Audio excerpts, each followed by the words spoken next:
नमस्कार दोस्तों, एक बार फिर से स्वागत है आप सभी का MK5 मीडिया न्यूज के अंदर। लेकर आ चुके हैं आज की 50 बड़ी काम की खबरें। आज जान लेते पहली बड़ी काम की खबर। केंद्र सरकार ने आम बजट 2024 में ग्रामीण और शहरी क्षेत्रों में भूमि आधार को लेकर अहम कदम उठाया है। इसके तहत ग्रामीण क्षेत्रों में भूमि के लिए विशिष्ट पहचान संख्या या भू आधार और सभी शहरी भूमि अभिलेखों को डिजिटल करने का प्रस्ताव रखा है। सरकार अगले 3 वर्षों में भूमि सुधारों को पूरा करने के लिए राज्यों में वित्तीय सहायता प्रदान करेगी। आज जान लेते हैं अगली बड़ी काम की खबर। बजट के 24 घंटे बाद मिली गुड न्यूज। भारत के प्राइवेट सेक्टर इकोनॉमी में देखने को मिली है। जुलाई के महीने में प्राइवेट सेक्टर में PMI में इजाफा देखने को मिला है। सर्विस और मैन्युफैक्चरिंग दोनों सेक्टर 3 महीने के हाई पर पहुंच गए हैं। आपको बता दें कि इसको लेकर अब सरकार एक राहत की खबर देने जा रही है, जिससे सभी को बड़ा फायदा होगा।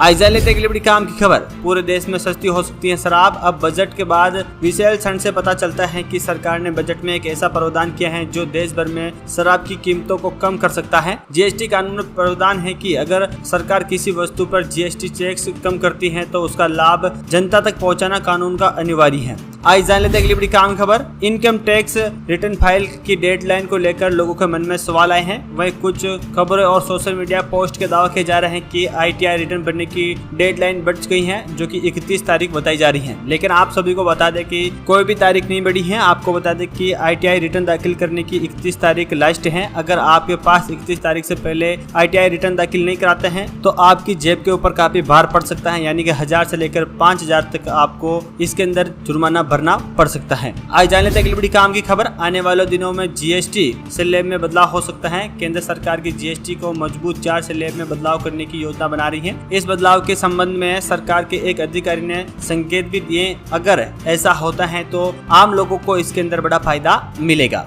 आज जान लेते हैं अगली बड़ी काम की खबर। अक्टूबर से पैन एप्लीकेशन या इनकम टैक्स रिटर्न फाइल करने के लिए आधार का एप्लीकेशन नंबर मायने नहीं होगा। इसके लिए अब आधार नंबर ही देना होगा। सरकार ने कहा है कि आधार एप्लीकेशन फॉर्म की एनरोलमेंट ID के आधार पर एक से ज्यादा पैन जनरेट हो सकता है। इससे पैन का दुरुपयोग भी हो सकता है। आज जान लेते हैं अगली बड़ी काम की खबर। अगर आप भी जा रहे हैं सोना चांदी खरीदने तो एक बार जान ले आज क्या है सोना चांदी का भाव। 3 दिन में सोना 5000 रुपए सस्ता और चांदी 6400 रुपए सस्ती हो चुकी है। सोना आज 978 रुपए गिरकर 68177 रुपए पर आ गया है। वही चांदी आज 3661 रुपए गिरकर 81801 रुपए पर प्रति किलो के हिसाब से बिक रही है। आज जान लेते हैं अगली बड़ी काम की खबर। बजट में सरकार ने किया इशारा, अब चीन पर हो सकती है मेहरबान, हट सकती हैं ये पाबंदियां। लद्दाख में गलवानी घाटी में घटना के बाद भारत और चीन के संबंधों में एक तल्खी बनी हुई है, लेकिन अब भारत सरकार चीन की कुछ कंपनियों पर मेहरबान हो सकती है। इन कंपनियों पर पाबंदी हटाई जा सकती है, जिससे इंडिया को भी फायदा होगा और चीन को भी। आज जान लेते हैं अगली बड़ी काम की खबर। अपने बजट भाषण में विकसित भारत का लक्ष्य पाने का जिक्र बार बार किया जा रहा है। सरकार ने 2047 तक भारत के दुनिया का डेवलपमेंट नेशंस की कतार में शामिल करने का टारगेट रखा है। इसकी छाप 2024-25 के पूर्व बजट में भी देखने को मिली। निर्मला सीतारमण ने इसके लिए बाकायदा ग्रंथों के 9 एक्सप्रेस वे तैयार करने की बात भी कही। आज जान लेते हैं अगली बड़ी काम की खबर। केंद्र सरकार ये मानकर चल रही है कि जिस तरह से ये बजट पास हुआ है, इसमें उन्होंने एक बड़ी अग्नि परीक्षा पास कर ली है। अब अगली बारी रिजर्व बैंक ऑफ इंडिया की है। अगले ही महीने में RBI MPC की मीटिंग है। देश के सभी लोगों की नजर उसके रिपोर्ट पर टिकी हुई है, जिसमें कटौती कर आम लोगों को लोन EMI में बड़ी राहत की उम्मीद लगाई बैठे हैं। आपके हिसाब से क्या हो सकता है, हमारे कमेंट बॉक्स में आकर जरूर बताएं। आज जान लेते हैं अगली बड़ी काम की खबर। केंद्र की नरेंद्र मोदी सरकार ने आज संसद में एक सवाल को जवाब में बताया कि आखिर लेटरल एंट्री से कितने लोगों को क्लास 1 अफसर बनाया गया है। केंद्रीय मंत्री जितेंद्र सिंह ने सवाल के जवाब में कहा कि संयुक्त सचिव, डायरेक्टर और उप सचिव स्तर पर काम करके 57 अधिकारी लेटरल एंट्री के माध्यम से सरकार में शामिल हुए हैं। आज जान लेते हैं अगली बड़ी काम की खबर। UPSC यानी संघ लोक सेवा आयोग परीक्षा व्यवस्था में बदलाव की तैयारी कर रहे हैं। हालांकि इसे लेकर आधिकारिक तौर पर कुछ नहीं कहा जा सकता। संभावना जताई जा रही है कि UPSC एग्जाम में चीटिंग और फ्रॉडिंग से बचने के लिए लेटेस्ट टेक्नोलॉजी की मदद ली जा सकती है। इनमें artificial intelligent AI, facial recognition जैसी तकनीक शामिल हो सकती है। आज जान लेते हैं अगली बड़ी काम की खबर। महाराष्ट्र के पुणे में बारिश का कहर सामने आया है। खबर है कि शहर में 2 दिनों से भारी बारिश के दौर जारी है। इसी दौरान जनता को जल जमाव, भूखलेन और बाढ़ जैसी स्थिति का सामना करना पड़ रहा है। नौबत यह है कि प्रशासन ने जनता को बहुत जरूरी काम होने पर भी बाहर निकलने से मना कर रखा है। आज जान लेते हैं अगली बड़ी काम की खबर। सुप्रीम कोर्ट ने खनिज पर टैक्स को लेकर राज्यों और केंद्र के बीच मतभेद पर बड़ा फैसला दिया है। शीर्ष अदालत ने कहा है कि खनिजों पर लगने वाले रॉयल्टी को टैक्स नहीं नहीं माना जा सकता। अदालत की संवैधानिक बेंच में 8.1 के बहुमत से दिए गए फैसले को कहा कि संसद के पास संविधान के प्रावधानों के तहत खनिज अधिकारियों पर कर लगाने की शक्ति नहीं है।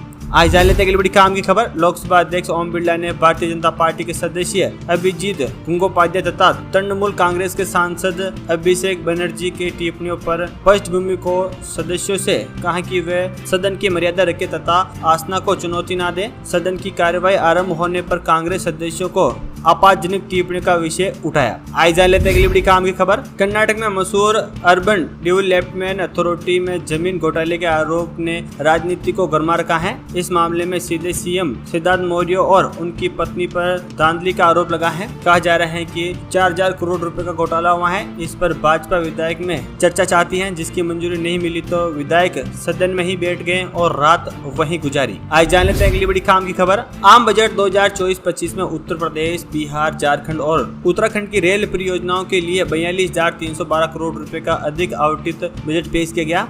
यूपीए सरकार के अपेक्षाकृत इन राज्यों में पिछले 10 वर्षों में बजट आवंटित में 25-30 गुना वृद्धि हुई है। इसके चलते 3 गुना तेजी से नए रेलवे ट्रैक बिछाए जाएंगे। उत्तराखंड को छोड़कर युक्त सभी राज्यों में रेलवे ट्रैक का 100% वृद्धिकरण किया जा चुका है। आज जान लेते हैं अगली बड़ी काम की खबर। दिल्ली शराब नीति से जुड़े घोटाले भ्रष्टाचार मामले में राउत एवी कोर्ट ने सीएम अरविंद केजरीवाल की न्यायिक हिरासत 8 अगस्त तक बढ़ा दी है। उन्होंने तिहाड़ जेल से वीडियो कॉन्फ्रेंसिंग के जरिए कोर्ट में पेश किया गया। ईडी की मन लोडिंग केस में भी उन्हें 31 जुलाई तक जेल में ही रहना होगा। दरअसल 12 जुलाई को सुप्रीम कोर्ट ने केजरीवाल को जमानत दे दी थी, लेकिन उनकी तरफ से अभी तक बेल बोर्ड नहीं भरा गया है। आज जान लेते हैं बड़ी काम की खबर। नीट यूजी काउंसलिंग विंडो आज यानी 25 जुलाई को खुल सकेगा। काउंसलिंग 6 जुलाई से शुरू होनी थी, लेकिन अब तक शुरू नहीं हो पाई है। 5 स्टेप में होगी काउंसलिंग। नीट यूजी काउंसलिंग प्रक्रिया में कई चरणों में होती है। इनमें ऑनलाइन रजिस्ट्रेशन, ऑप्शन भरना और लॉक करना, सीट अलॉटमेंट और आखिरी में एलोटेड कॉलेज में रिपोर्ट करना शामिल है। आज जान लेते हैं अगली बड़ी काम की खबर। सदन के मानसून सत्र का आज चौथा दिन दोनों सदनों में बजट बहस शुरू हो गई थी। पंजाब के पूर्व सीएम और जलदार के कांग्रेस सांसद ने कहा कि पंजाब में सिद्धि मूसेवाला जैसे युवाओं को मारा जाता है। किसानों को खालिस्तानी बताया जा रहा है। मणिपुर हिंसा, हत्या, रेप केस, पहलवानों से हिंसा सब इमरजेंसी है। इनके ऊपर कुछ निर्णय लिया जाए।